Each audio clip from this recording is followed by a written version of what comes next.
Assalomu alaykum, hurmatli kuzatuvchilar. Bugun sizlarga ko'rgazib o'tadigan narsalarimiz beruniy beton quyish xizmati, ya'ni Senjar doimning beton ishlarini ko'rgazib o'tamiz. Bu yerdagi narx-navolari bari bilan bir qator ishining sifatlari tanishtirib o'tamiz. Bu yerlarni bitirgan ekan, mana ishlarni ko'rib o'zlaringiz baho berib ketasizlar.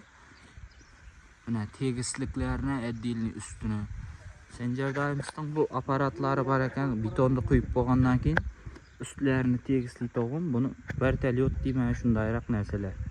Bu uyimizning garajlaridan qo'shib qo'ygan. Mana kimga shunday xizmatlar kerak bo'ladigan bo'lsa, nomerlarini qo'yib boraman.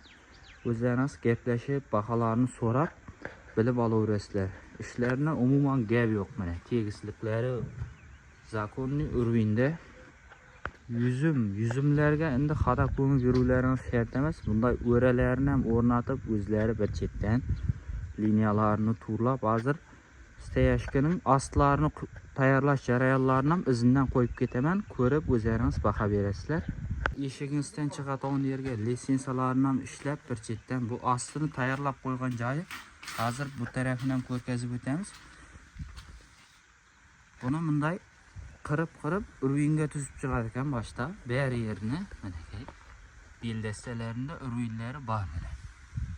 İşlerine umuman gap yo'q. Apalapkilar ham polni tegislab, maylab o'rnatib qo'yibdi.